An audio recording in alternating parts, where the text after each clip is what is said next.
Assalamualaikum warahmatullahi wabarakatuh. Hai Tribuners, Tabi pun. Jumpa lagi dengan saya Sulistia, kembali dalam program Business to Business. Kali ini kita bakal mengulas hal yang masih hangat nih jadi perbincangan di masyarakat terkait mobil bekas di Lampung, soal wacana relaksasi pajak mobil baru 0%. Jadi seperti apa dampaknya atau gambaran dampaknya nanti ke depan semisal relaksasi ini benar-benar diberlakukan. Di sini saya sudah mengundang 3 narasumber saya yang hadir secara terpisah. Yang pertama ada Bapak Imam Muhtar selaku Ketua Asosiasi Pedagang Mobil Lampung. Halo Pak. Assalamualaikum. Waalaikumsalam warahmatullahi wabarakatuh. Lalu narasumber kedua saya ada Pak Putra Jaya, Wakil Ketua APMO Lampung. Halo, selamat siang.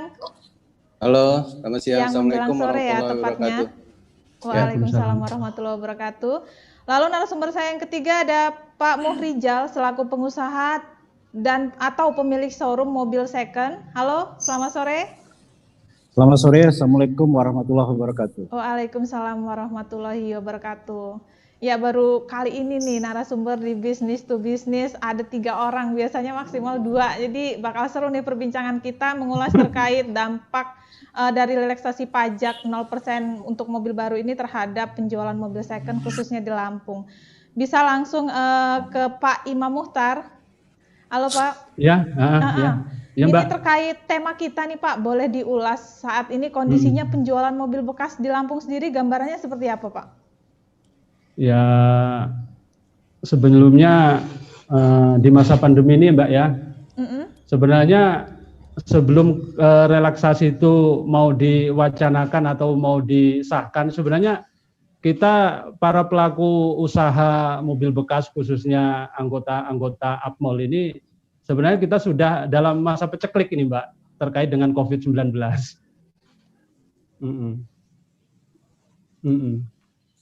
Dalam keadaan pembelian yang menurun dibandingkan sebelum pandemi ya Pak ya?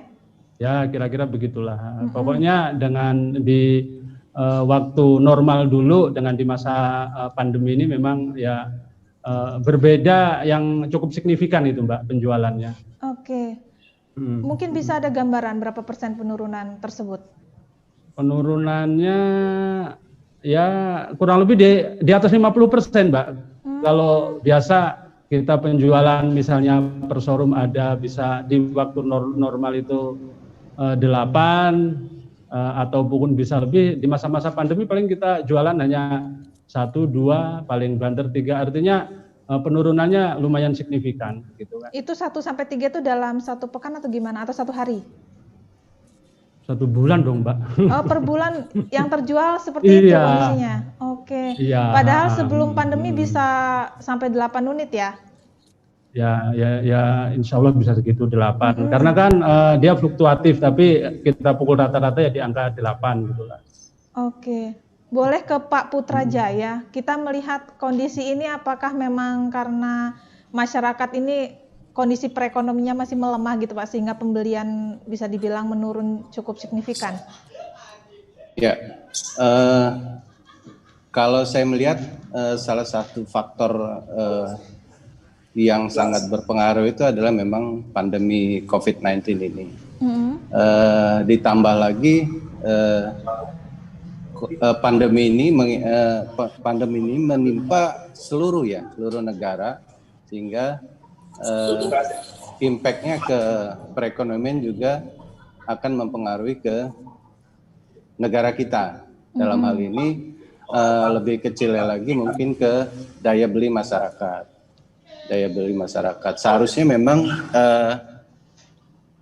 banyak faktor, banyak cara yang bisa dilakukan untuk merangsang daya beli masyarakat, bukan hanya minta relaksasi pajak. Saya rasa yang perlu pertimbangan yang lebih dalam lagi kalau melakukan itu gitu Mbak. Karena banyak dampak yang kurang baik lah ke depannya. Mungkin seperti itu. Mungkin ke Pak Muhrijal, sebenarnya kita nih selaku pelaku yang merasakan dampaknya gitu kan, kondisinya saat ini untuk industri penjualan mobil bekas ini gimana Pak? Yang kita alami di showroom kita? Ya. Kita sebelum kita pandemi, penjualan mobil kita alhamdulillah ya cukup meningkat lah. Seperti bilang Pak Ketua Asosiasi, bahwa rata-rata penjualan kita ya sudah luar biasa ya. Tapi begitu pandemi turun sangat sampai 80 sampai 90% turunnya. Nah, saat masa kita new normal ini, sudahlah kita mulai mendekati agar sesuatu yang turun itu bisa sampai dengan 50% dari sebelum kita pandemi. Oke. Sudah mulai ada peningkatan, tapi tidak sederas seperti biasanya. Kalau kita melihat penjualan ini mulai ramai di kondisi pandemi ini kapan itu Pak? Apa pada saat udah waktu Lebaran itu udah mulai banyak juga yang beli Lebaran Idul Fitri lalu gitu Pak? Kalau Pak Lebaran Idul Fitri kayaknya masih rendah ya. Setelah Lebaran ini bahwa Jakarta kita mulai new normal, itu ada sedikit lah gairah dari peningkatan penjualan mobil mulai ya. Tapi tidak sederas seperti biasa, sudah mulai. Tidak sebanyak biasanya, cuma sudah mulai ada peningkatan ya Pak? Sudah ada peningkatan. Terus menjelang wacana ini Pak, di situasi wacana relaksasi 0% ini, dampaknya penjualan di bulan September ini gimana Pak? Ini sudah di akhir September nih. Karena ini kan baru sekedar wacana ya. Iya. Wacana itu maksudnya dari Kemendak untuk dilaporkan kepada Menteri Keuangan bahwasanya akan diadakan pemotongan pajak. Untuk penjualan sih karena dia masih usulan, saya rasa ya belum terlalu berpengaruh. Cuman memang ketakutan kita sebagai selaku pelaku pengusaha mobil ini pasti dong, Pak. Karena sudah kita ditimpa pandemi, kita timpa lagi kebijakan tersebut. Yang pastinya jatuh ketimpa tangga Pak ya. Karena yang kemarin aja kita belum sembuh, ini ditimpa lagi dengan aturan seperti itu. Nah ini kadang-kadang kita sebagai pelaku usaha ini pusing. Kadang-kadang pemerintah ini maunya apa gitu kan. Gitu. Sementara kita sendiri aja, ini dalam arti baru kita mau berdiri, sudah disuruh jongkok lagi ini. Iya, gitu Mbak. Pak Imam Muhtar boleh dijawab nih terkait wacana relaksasi pajak 0%. Bagaimana tanggapan dari kita selaku asosiasi? Ya sebelumnya dengan wacana ini yang pertama tentunya kita kaget ya, artinya dengan relaksasi, bahkan relaksasi nyampe dengan 0%, itu artinya banyak pengendoran pajak yang lumayan banyak, mungkin kalau persentasenya hampir mendekati 40%, itu artinya ya mobil baru harganya cukup drastis turunnya. Nah, misal nih 200 juta turun 40%-nya gitu Pak gambarannya. Itu cara penghitungnya kan begini Mbak, relaksasi itu kan mobil baru itu pajak pertambahan nilai, ada PPNBM itu pajak pertambahan nilai barang mewah, dan ada juga BBNKB. Artinya BBNKB itu nanti biasanya di masing-masing pemerintah daerah itu kan pajak kendaraan bermotornya, bea balik namanya. Jadi kalau kita lihat artinya mobil-mobil yang tadinya harga di atas 500 itu nanti wacananya mobil itu harganya di kisaran di bawah 300, ya kurang lebih 300, di bawah 300, artinya penurunannya lumayan signifikan gitu kan. Itu untuk mobil yang sudah kelasnya menengah ke atas Pak ya? Jadi turun gitu kan. Tapi untuk mobil yang harga di pasti kalau diperlakukan dengan relaksasi dengan aturan yang sama ya penurunannya hampir sama, tinggal nanti tinggal dihitung aja misalnya. Untuk mobil yang harga lebih rendah berarti tambah rendah lagi gitu kan? Iya, artinya begitu. Oke, ini Pak Putrajaya, terkait reaksi dari kita selaku asosiasi gimana nih Pak? Kalau reaksi dari teman-teman anggota APOL selaku pelaku bisnis otomotif beragam, Mbak. Umumnya masih wait and see karena ini sifatnya baru usulan dari Kementerian Perindustrian kepada Kementerian Keuangan ya. Usulan yang didukung oleh para pengusaha mobil baru yang tergabung dalam Gaikindo ya. Masih wait and see. Kami sangat berharap Menteri Keuangan sangat bisa melihat ini secara global gitu, jangan bukan hanya kepentingan satu sektor bisnis saja gitu loh. Karena efek dominonya ini sangat panjang nantinya akibatnya gitu loh. Makanya tanggapan dari teman-teman sih beragam, ada yang pro, ada yang kontra, ada yang masih wait and see dengan kebijakan ini. Harapan kita sih kebijakan ini tidak jadi atau belum disetujui oleh Kementerian Keuangan selaku pengambil keputusan ya. Demikian, Mbak. Oke. Ini kalau Upmall ini sendiri memang khusus untuk penjualan mobil bekas atau baru juga sebenarnya? Hanya ini asosiasi pedagang mobil bekas, Mbak. Khusus Tapi mobil bekas. Jadi ada beberapa anggota kita yang bisa menjual mobil baru juga, produk mobil baru juga. Jadi kita. Tapi main bisnisnya used car. Oke. Ini bicara wait and see nih. Semisal nanti benar-benar relaksasi diberlakukan, apa mungkin langkah awal yang kita lakukan untuk menyikapi itu? Bisa ke Pak Ketua Upmall. Iya. Ya, seandainya memang ini disahkan, artinya memang itu kan wewenangnya pemerintah pusat ya, Mbak ya. Iya. Kalau memang ini benar-benar disahkan, mungkin ya kita akan sharing lagi dengan kawan-kawan supaya strategi penjualan kita juga mungkin kita harus lebih berhati-hati, karena dengan perbedaan angka yang sangat mencolok itu dikhawatirkan kalau kita tidak hati-hati dalam mengambil keputusan, misalnya strategi belanja dan penjualan, itu bisa blunder gitu kan. Artinya kita jangan nyampe dengan kebijakan itu, kita akan berusaha supaya anggota-anggota kita dengan adanya kebijakan itu tidak ada nyampe yang misalnya maafnya ngomong nyampe gulung tikar dan sebagainya. Artinya karena di penjualan mobil second ini setidaknya dari anggota-anggota Upmall kita itu banyak menyerap tenaga kerja juga gitu kan. Artinya ya kita mungkin akan lebih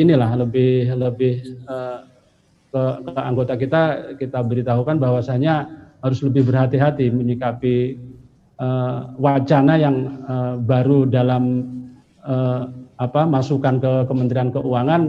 Dan seperti kata Pak Putra tadi, harapan kita sih sebenarnya pemerintah lebih mengkaji lagi lah keputusan ini, karena dampaknya juga tidak hanya di pelaku mobil second aja, dampaknya mungkin bisa kemana-mana gitu kan. Bisa dijelaskan efek domino dari misal seandainya relaksasi pajak 0% ini berlaku, Pak?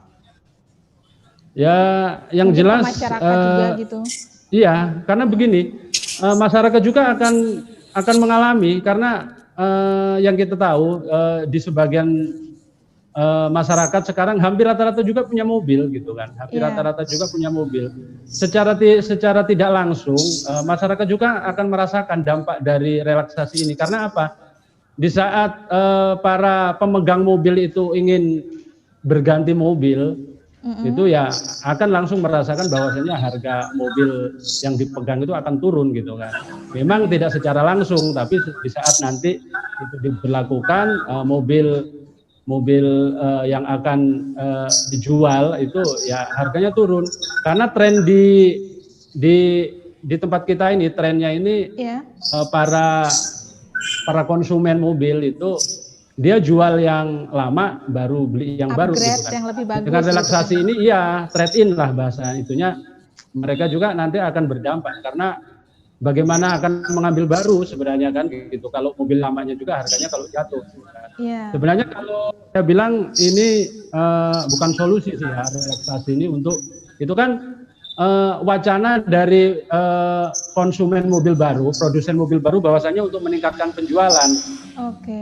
Tapi sebenarnya itu juga sebenarnya kalau ini ya tidak ini sih, tidak efektif kalau menurut kita. Solusi yang kurang solutif kita melihatnya ya Pak ya? Ya, kurang efektif karena di saat rata-rata konsumen mobil baru itu menjual mobilnya yang lama baru mengambil yang baru gitu kan. Iya, oke. Boleh ke Pak Murijal kembali nih Pak. Kalau kita melihat nih, kebanyakan konsumen ini mencari mobil yang seperti apa tipenya dan range harganya yang seperti apa gitu Pak, khusus untuk mobil second ini? Ya macam-macam kalau konsumen ini Pak, sesuai dengan kebutuhan. Ya kan karena biasa yang kita banyak laku itu kelas-kelas mobil Innova, Avanza, Xenia, atau mobil-mobil Brio, atau mobil Pajero yang sesuai dengan kebutuhannya gitu. Dan juga kantong pastinya. Ya kantong. Cuman saya sedikit menambahkan dari perkataan Pak Ketua Asosiasi tadi. Ya, bahwa kalau ini sampai diberlakukan, Mbak, sektor semua dari masyarakat, dari finance, pembiayaan, itu juga akan mengalami kerugian secara langsung karena biaya berapa, tiba-tiba nanti harganya menjadi berapa. Di misalnya Mbak sendiri harga punya mobil Jazz 2000 berapa, harga misalnya 200. Kalau pandemi ini sampai aturan itu diberlakukan, bisa jadi harga pasaran turun menjadi 120. Jadi gambarannya seperti itu Pak ya? Iya, efeknya kemana-mana. Di samping pemerintah menutup supaya sektor ekonomi dia naik dengan komponen mobil baru dia bergerak, tapi dia tidak pikirkan bahwa sektor kita yang di bawah ini lebih parah lagi dia.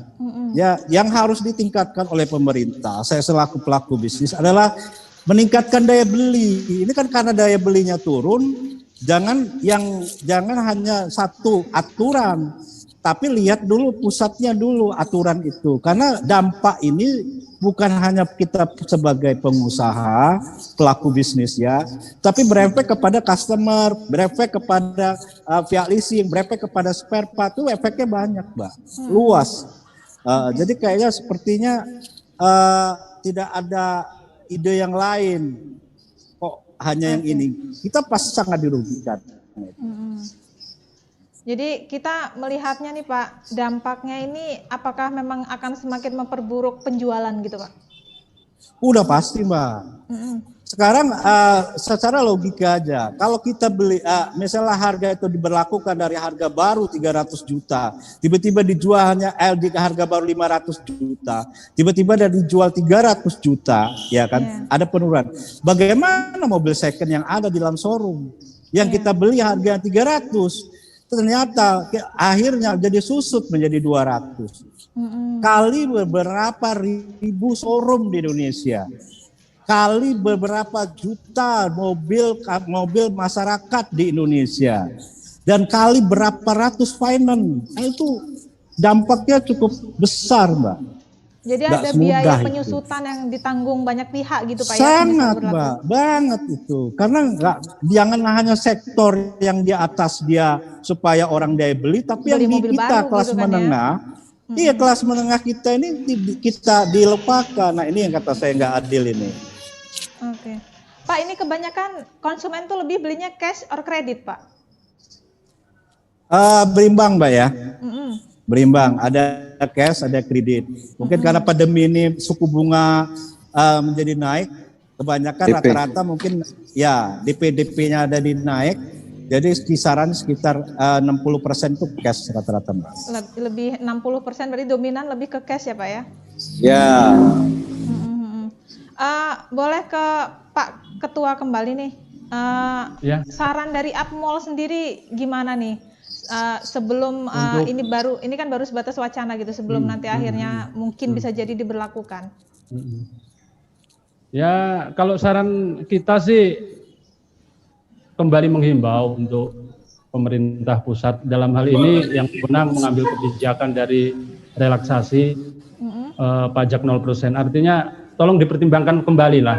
Kalau harapan kita ya itu kalau bisa jangan sampai disahkan. Artinya banyak pelaku usaha second itu yang nanti akan terdampak gitu kan. Artinya banyak pelaku perdagangan mobil second juga nanti yang akan ini terkena imbasnya yang secara langsung. Walaupun nanti yang secara umumnya juga masyarakat juga akan terkena, terutama yang sudah punya mobil itu. Apalagi tidak menutup kemungkinan, Mbak, di saat sekarang ini ada yang satu rumah itu memiliki mobil lebih dari satu, atau dia punya mobil.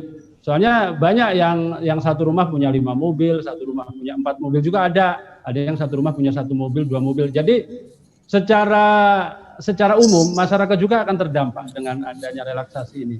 Karena mobil yang sudah berada di masyarakat itu harganya otomatis akan turun, karena dengan turunnya harga mobil baru secara otomatis mobil-mobil second juga harganya pasti akan turun. Oke. Pak, di Upmall sendiri ada berapa sih Pak yang tergabung pengusaha-pengusaha penjual mobil ini? Kalau showroom itu sebenarnya kita setiap awal tahun kita registrasi ulang. Kalau peserta anggota kita kurang lebih masih naik turun ya Mbak ya. Kadang ada yang sudah misalnya tidak buka lagi, ya kurang lebih kita ada hitungan ratusan lah. Itu tersebar di seluruh kabupaten kota di Lampung? Kabupaten kota ada, tapi yang sebagian besar memang ada di Bandar Lampung. Oke. Boleh ke Pak Wakil terkait harapan nih Pak dari asosiasi terhadap pemerintah? Harapannya sih wacana relaksasi ini tidak terwujud ya, terwujud Mbak, karena seperti yang disampaikan oleh Ketua Asosiasi kami dan rekan kami Pak Murizal tadi, perlu dipertimbangkan masak-masak, mengingat apalagi kalau yang pernah saya baca itu usulannya hanya berlaku temporari sampai Desember kalau nggak salah relaksasi, sampai Desember. Dipikirkan nggak sih sama pemerintah bahwa dengan kebijakan seperti itu akan menimbulkan spekulan gitu. Jadi bisa jadi nanti ada orang pengen beli mobil baru, dia tahan, nunggu relaksasi, dapat harga murah. Dia tadi cuma mau beli Fortuner misalnya ya, nggak apa-apa ya saya sebut merek ya? Nggak apa-apa, boleh. Misalnya dia mau beli Fortuner dengan harga kurang lebih misalnya 600 juta, dia pecah aja jadi 3-4 unit. Saya beli Avanza dengan harga relaksasi. Saya tunggu di Januari nanti saya jual lagi. Harga akan normal lagi. Jadi pemerintah harus benar-benar memperhatikan spekulan yang bakal bisa timbul. Akan timbul spekulan. Iya. Yang merasakan siapa? Konsumen juga akhirnya gitu. Yang merasakan. Belum lagi dengan ketidakpastian seperti ini gitu. Ada wacana sudah dibocorkan tapi kepastiannya tidak ada. Orang yang tadi sudah mau beli mobil misalnya, itu dia akan tahan. Dia tunggu kepastian ini gitu. Iya. Impact-nya kemana? Ke dealer mobil baru juga. Orang ada yang udah mau beli jadi yang urung kan, ditahan di pending dulu. Jadi gitu kan ya, berpikir ulang gitu kan. Iya. Jadi sangat mohon pertimbangannya dan mohon kepastian gitu dari pemerintahnya terhadap wacana ini. Itu aja sih Mbak, usulan dari beberapa teman-teman pelaku bisnis otomotif used car di Lampung. Perbincangan kita ini cukup menarik ya, terutama bagi orang-orang yang mungkin mau membeli atau menjual mobil nih. Cuman durasi ini nggak bisa dibohongin, udah 30 menit berlalu. Ini boleh terakhir dari Pak Murizal, apa harapan kita ke depan terhadap pemerintah bagi pelaku usaha penjualan mobil bekas ini khususnya Pak? Ya mudah-mudahan pemerintah mempunyai terobosan baru yang sehingga memang semua aturan tidak kita sadari tidak akan bisa menyenangkan semua pihak ya kan. Tetapi mungkin ada suatu aturan yang pemerintah berlakukan mungkin di pajak-pajak yang lain ataupun sehingga meningkatkan pendapatan dari income masyarakat sehingga daya belinya akan meningkat. Kalau saya sih mudah-mudahan peraturan tersebut tidak diberlakukan dan mudah-mudahan pemerintah juga mempunyai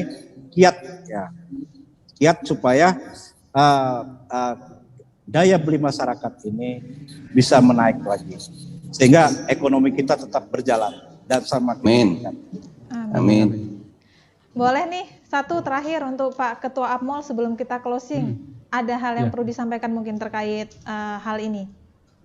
Ya mungkin begini, kita juga mengharap kepada pemerintah, artinya tolong kami ini para pelaku bisnis second ini juga tolong diperhatikan, karena setidaknya kalau kami ini bisa membantu pemerintah mungkin dalam hal ini mungkin di pendapatan daerah. Artinya begini, di setiap mobil itu yang kita masuk ke dalam showroom, artinya yang kita beli di anggota-anggota kita itu setidaknya, kalaupun itu ada yang mati-mati pajak, itu pajak akan kita bayar, Mbak. Artinya mobil-mobil yang ada di showroom khususnya anggota Apmol itu setidaknya pajak itu semua dibayar. Karena banyak pengalaman di masa-masa seperti ini, mobil yang dijual dari masyarakat itu rata-rata mati pajak. Iya.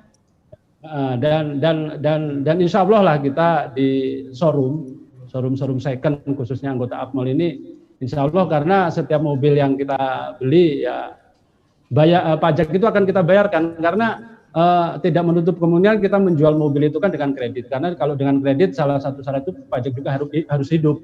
Jadi khususnya untuk pemerintah,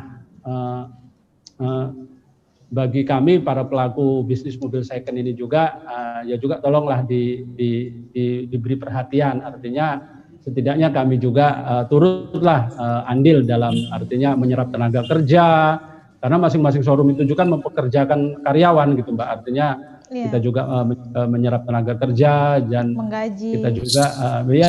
Kita juga bisa lah artinya membantu untuk PAD-nya pemerintah daerah setempat. Artinya untuk ke depan bisa lebih diperhatikan lah kami ini para pelaku bisnis mobil second gitu.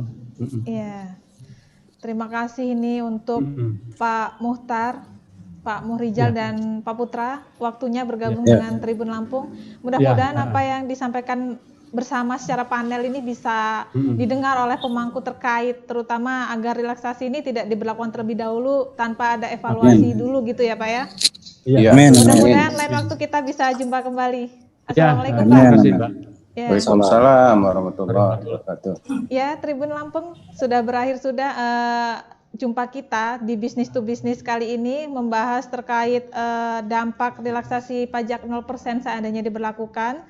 Kita sudah mendengarkan keluhan langsung juga, masukan juga dari para pelaku penjualan mobil. Mudah-mudahan bermanfaat. Sampai jumpa di lain kesempatan. Wassalamualaikum warahmatullahi wabarakatuh.